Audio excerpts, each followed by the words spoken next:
Valérie Lahaye, bonjour. Bonjour, Comment vas-tu? ça va super bien et toi? Oui, ça va super bien. Merci. Belle journée. Ben C'est oui, Saint-Jean. Et on se exact. rencontre aujourd'hui pour discuter de ton troisième album, Oui, Australia, qui est disponible en magasin et sur les plateformes de téléchargement depuis le 26 mars dernier. Et avec cet album-là, tu fais un peu plus un style piano-voix, ouais. mais on n'a pas l'impression que c'est un retour aux sources, mais plus comme le début d'une nouvelle ère dans ton cheminement artistique. Ah ouais, t'as cette impression. C'est comment tu as réalisé l'album, puis comment ça a pris forme, ce petit projet-là?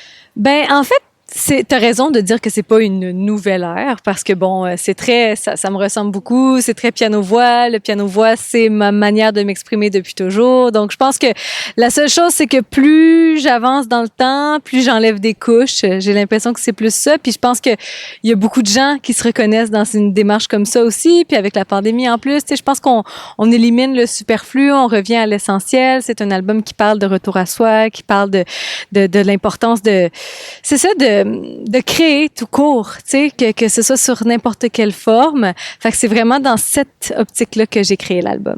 Et le titre Australia, au départ, Oui. c'était le nom que tu avais donné au dossier que tu avais Oui, enregistré. exact. Et ensuite, tu as réalisé que tu tenais là ton titre d'album, Mhm. mais le nom Australia n'est pas mentionné Non, dans ton album. Donc, selon toi, c'est quoi qui relie les textes à ce nom-là? ben c'est ça. En fait, moi j'écris tout le temps. Tu sais, j'ai déjà commencé à écrire un prochain album. Je suis toujours, j'ai ce besoin-là de composer des chansons. Puis évidemment, ben j'ai comme mes petits audios là, que ce soit dans mon dictaphone ou dans des sessions d'enregistrement. Puis à un moment donné, ben je drague ça dans des dossiers selon ce qui fit ensemble un peu. Tu sais, des fois ça va être des trucs vraiment très pop électro. Là, je mets ça dans une autre affaire. Des fois c'est très New Age, ben détente. Je mets ça dans une autre affaire. Tu sais, ça va vraiment dépendre de comment je me sens. Puis, il y avait Australia. Pourquoi ça s'appelait comme ça? Écoute, là, c'est un vrai mot, mais des fois, j'ai des trucs qui s'appellent gogo, qui s'appellent dodo, peu importe. Donc, j'ai des dossiers avec des noms totalement fictifs. Puis même, je m'inspire souvent des noms des condos. Tu sais, il y avait des tours à Montréal, c'était Evolo. Là, ben, j'ai eu un dossier Evolo longtemps. Ça n'a pas rapport.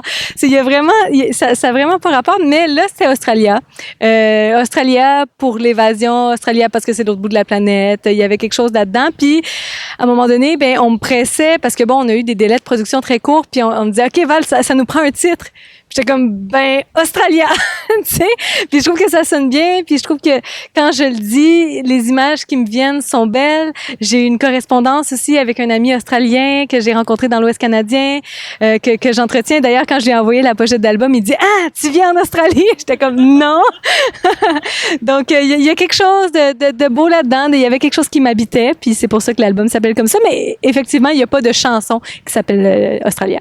Et l'album a été enregistré au studio d'Endurant Oui. quelques jours à peine. Uh-huh. Tes textes étaient très mains, tu avais beaucoup de liberté pour les mélodies. En fait, c'est que les musiciens ont enregistré en même temps tous les instruments. Oui. C'était une première fois pour toi. Oui, ben en fait, tous les textes et les formes des chansons, les accords, les mélodies, je savais très bien où je voulais aller. C'était vraiment, tu sais, j'ai choisi ces chansons-là parce que c'était des chansons qui étaient mûres dans le fond. Tu sais, c'est pas pour rien que c'est elles que je voulais indiquer.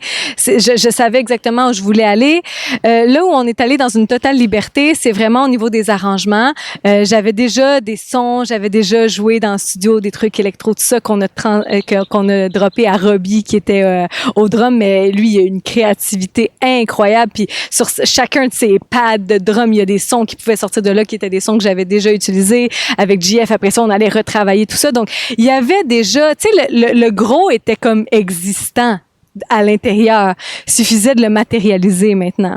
Puis, en studio, vient toujours la magie de, OK, là, j'ai créé ces chansons-là toute seule, mais maintenant, ben, laissons la créativité de d'autres humains, être mise à profit. Puis, c'est ça qui me fait triper en musique, c'est le partage avec les autres. Tu sais, que ce soit, je coécris depuis toujours aussi avec des auteurs, donc que ce soit au niveau des textes et des mélodies, que ce soit au niveau des arrangements, au niveau de la vibe, on s'est vraiment mis ensemble, tissé serré, puis on a créé ça. Et est-ce que tu as envie de retenter l'expérience d'enregistrer tous les instruments en même temps et non un à la fois. C'est vraiment tentant. On a capoté, vraiment, là. On enregistrait ça. On n'arrêtait pas de dire que c'était un album live à l'ancienne parce que t'avais Guillaume qui était là en train de mixer ses affaires direct pendant qu'on jouait. On jouait tous en même temps. Puis c'est vrai que maintenant, on utilise beaucoup, tu sais, piste par piste. Là, et le drummer va aller faire sa track. Après ça, il va avoir telle affaire. Bon.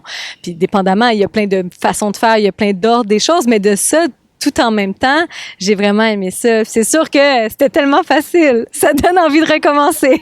Puis des fois, c'est ça hein, aussi, quand c'est mûr, quand c'est prêt, ben c'est là que les choses s'alignent. Puis on n'a pas nécessairement besoin de souffrir pour passer des processus. Puis j'apprends ça tous les jours, vraiment, ce lâcher-prise-là, parce que j'ai l'impression, des fois, j'avais cette impression qu'on devait comme travailler bien fort puis souffrir pour réussir à créer quelque chose. Puis dans le fond, des fois, les choses s'alignent. Puis ça a été le cas pour Australia. Donc, c'est forcément pas la dernière fois que je travaille de cette façon-là. Donc, je sais aussi que tu avais déjà dit aussi que plus tu évolues en tant qu'artiste, on délaisse les fioritures pour plus dans la simplicité, mais selon toi, pourquoi ça peut prendre autant de temps pour atteindre ce sentiment d'authenticité? Ça, c'est la question de la vie. Tu sais, pourquoi ça prend autant de temps? Je veux dire, regarde-toi quand tu étais ado, là. C'est sûr qu'il y avait plein d'affaires over, là. Tu sais, on a besoin au départ, on dirait, de se cacher, où il y a comme quelque chose, puis ça, c'est bon dans tout, là. Tu sais, dans la mode, c'est comme ça, dans nos pensées, dans notre manière de travailler, notre manière de voir la vie.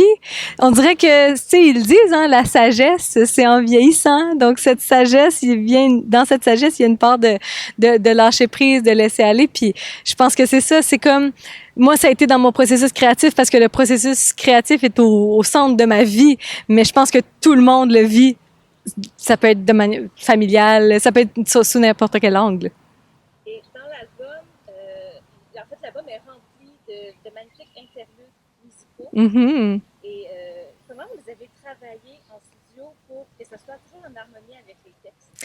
Ben, les interludes sont nés d'elles-mêmes, en fait, parce que, étant donné que, justement, il y avait les formes, mais il y avait aussi beaucoup d'endroits où c'était comme, parenthèse, loupe ça jusqu'à, tu sais, puis on se laissait comme porter, puis on ne s'imposait pas de structure. Si on avait envie d'étirer un refrain, on le faisait. Si on avait envie de mettre un instrumental, si on ne sentait pas qu'on partait, on étirait l'intro. Fait que ça a créé des interludes qui sont des parties des chansons qui ont été travaillées en même temps que les chansons. Donc, on n'a pas pris les tunes puis on disait, hey, on veut mettre des interludes. Tu sais, c'est vraiment venu naturellement, ça respirait. Même que, il me semble qu'on en a coupé à un moment donné un petit bout qu'on était comme, OK, là, on s'est comme énervé, là, ça va faire, là. C'est quand même des gens qui sont pas avec nous présentement, ils vont faire, what, c'est quoi ça?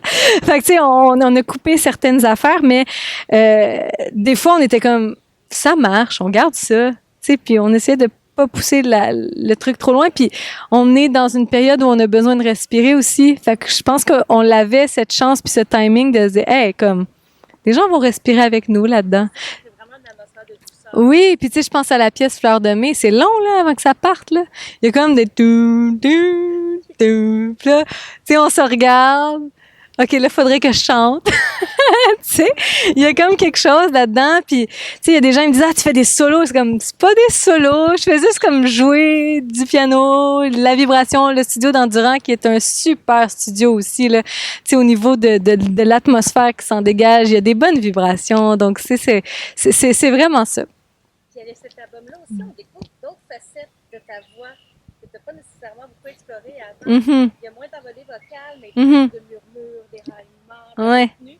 Est-ce que ça faisait longtemps que tu voulais montrer cette facette-là au public ou ça t'a surpris toi-même en studio? Ben, je pense que ça aussi, c'est une question de sagesse. Tu sais, comme autant, des fois, quand t'es plus jeune, tu veux en mettre t'es too much. C'est pareil pour la voix. Tu sais, il y a quand même, surtout que, c'est ça, tu sais, moi, j'ai fait l'émission, la voix, avec genre, on pousse des notes, tu sais. Puis, moi, en réalité, j'ai étudié en piano dans la vie, comme j'ai pas vraiment de formation vocale tant que ça, tu sais, comme, fait qu'il y avait un côté de moi qui était comme contente, tu sais. Puis, dans le processus de faut que ça fasse mal aussi, il y a comme quelque chose de, faut que ça sorte de cœur. Tu comprends? C'est super con, ce que je dis. Mais, il y avait ça, un petit peu, puis, ben, à un moment donné, c'est de se dire, hey, non, tu sais, les mots ont le poids qu'ils ont à avoir. Puis, tu sais, on en parle beaucoup en ce moment, de l'importance de choisir les mots et tout ça. À partir du moment où tu as confiance en ton texte, Puis ça, je pense que c'est une leçon d'interprétation aussi. Tu sais, il y a plein de grands qui répètent ça tout le temps. Tu sais, je pense à Aznavour qui disait toujours ça. Tu sais, c'est les plus grands interprètes, il faut pas en mettre trop, tu sais. Puis j'avais tendance à le faire. Je dis pas que je vais plus jamais en mettre trop, parce que des fois ça fait partie de moi aussi. J'ai ce besoin-là, puis ça me fait du bien. Tu sais, on veut avoir des cheveux roses. Hein. Tu sais, c'est comme ça fait du bien aussi le too much. Je pense qu'il faut pas se perdre dans le ça c'est bien, c'est doux. Il va probablement en avoir, mais pour cet album-là, j'en avais pas le besoin. Puis effectivement, tu sais, je me suis dit, hey là, il me semble que je chuchote. Tu sais. Puis les tracks n'ont pas été non plus très travaillés. Tu sais, ça a été, c'est des one take là. Tu sais, c'est vraiment c'est ça. Le premier extrait de l'album, qui est juste une fois tous les jours, c'est probablement la pièce la plus dansante, qui met le plus de bonne humeur, mais il y a quand même des paroles assez profondes. Moi, la phrase qui m'a plus marquée, c'est « T'es pas mal plus beau quand t'as tout perdu ». Ouais. Est-ce que pour toi, ça signifie que l'être humain, on devient plus beau, on devient plus soi-même une fois qu'on est confronté à plus rien, au néant? Mais c'est ça, je suis vraiment contente que tu mentionnes cette phrase-là parce que c'est elle qui m'a partie sur la toune, en fait. Puis oui, ça rejoint d'ailleurs tout ce qu'on vient de dire, tu sais, avant. Donc, c'est comme un gros processus d'enlever des couches, puis de revenir à soi. Puis, oui, il y avait ça, tu sais. Puis, il y a aussi l'historique de la toune. C'est quand même une chanson que j'ai écrite pour quelqu'un qui venait de tout perdre, tu sais, qui venait de perdre beaucoup de choses. Puis, on en a connu beaucoup, peut-être des gens aussi dans notre entourage qui ont perdu beaucoup cette année. Puis il y avait ce côté funky, évidemment, là, tu sais, de party, puis je veux voir ton corps, tout ça, mais il y a le côté, justement, comme, t'as peut-être tout perdu pour une raison, tu sais, t'avais besoin de passer par là, puis moi, je te trouve beau comme ça, tu sais, puis peut-être que t'as perdu des amis à cause de ça, mais moi, je te trouve encore beau comme ça, tu sais, il y a comme quelque chose là-dedans aussi. Oui. Un hommage à ta patrie. C'est oui. Ton intention derrière ça, c'est vraiment drôle. C'est une chanson qui est partie. C'est un texte de Jamil. Puis au départ, en fait, cette chanson-là, c'est même appelée Australia pendant un temps. Ça aurait été celle-là.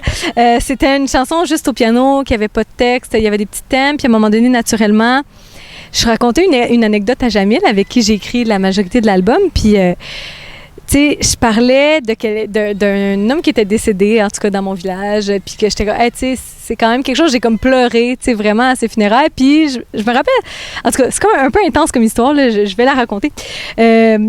Je m'étais comme fait juger, tu sais, les gens étaient comme, voyons, pourquoi qu'elle pleure, elle, tu sais, elle connaît même pas, nanana, puis j'ai dit, à quel point quelqu'un que tu connais pas, son départ peut t'affecter dans un petit village où tout le monde se connaît. Oui, je le connaissais pas tant, mais je savais qu'il écoutait ma musique, puis je savais que, tu sais, il était toujours là au coin de la rue, le coin, tu sais, parce que je viens de la colle, puis il y a juste un coin, tu sais, puis il était là, puis puis c'est ça, tu sais, il y avait comme... Il y avait une connexion. Oui, puis c'est toute cette histoire-là, tu sais, si les temps changent, j'aimerais te revoir au coin de ma rue, tu sais, parce que le monde est en mouvement, les petits villages grossissent, on se connaît de moins en moins, il y a quelque chose qui est en marche, qui est beaucoup plus grand que soi, tu sais, puis dans ce processus de retour à soi, ben il y avait ce côté de dire, si les temps changent, j'aimerais ça te revoir, j'aimerais ça qu'on continue de se voir. Puis bon, lui, dans les faits, il est décédé, mais bon, voilà, il y a comme tout un historique par rapport à ça. Et en 2018, tu as réalisé un autre rêve, un vieux rêve que tu avais, c'était d'ouvrir ta propre salle de spectacle. Oui! Donc l'espace Piano Blanc, qui est d'ailleurs ici. Oui, un peu plus haut, exact. Au Studio M. Oui. Et puis, c'est une salle qui accueille... Donc, cette salle-là, c'est 25 places.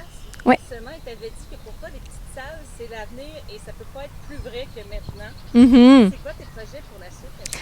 Ben là, c'est sûr que notre quotidien est très chamboulé parce qu'étant donné que c'est une toute petite salle, avec la distanciation, notre lieu physique ne peut pas ouvrir. C'est vraiment dommage, mais bon, tant qu'il y aura une distanciation, ça sera pas possible. Mais mon but à la base, c'était de permettre aux artistes comme moi de se produire dans des environnements moins risqués que les salles conventionnelles, qui soient pas non plus des bars ou aussi des endroits où c'est moins le fun, tu sais, qu'il y a moins cette intimité-là. Donc, je voulais un endroit, on a un bar sans alcool avec plein de produits québécois, produits découvertes. On est au cœur de, ça s'appelle la Galerie de la Loge, qui est une galerie photo, donc avec toujours des nouveaux artistes qui s'y produisent, des expositions thématiques aussi. Donc, cette proximité avec l'art, cette proximité avec l'artiste, avec sa musique. On a vraiment reçu des artistes exceptionnels pendant notre première année. Évidemment, là, c'est ça prend une tangente un peu différente. On fait quelques shows virtuels, on fait des événements aussi, mais pas à l'intérieur de nos murs à cause de la distanciation. Mais c'est un super bel espace. Puis les gens peuvent aller voir le espacepianoblanc.ca pour voir tout ce qu'on offre. On a des cours de yoga piano aussi. On a des soirées anniversaires qui sont des événements sur mesure. Donc, on bâtit un événement hommage à une personne en fonction de la playlist, donc des chansons qui ont marqué sa vie. C'est ça, toujours avec cette dimension humaine très, très importante. C'est un peu ce qui relie, tu sais, tous les projets dans ma vie, cette dimension intimiste par la musique. Merci beaucoup, Elisabeth, d'avoir passé du temps avec nous. Et on rappelle que ton album Australia est disponible partout et sur le web aussi. Oui, partout, partout. Mais merci à vous, c'est tellement apprécié. Merci de donner une plateforme à ce projet.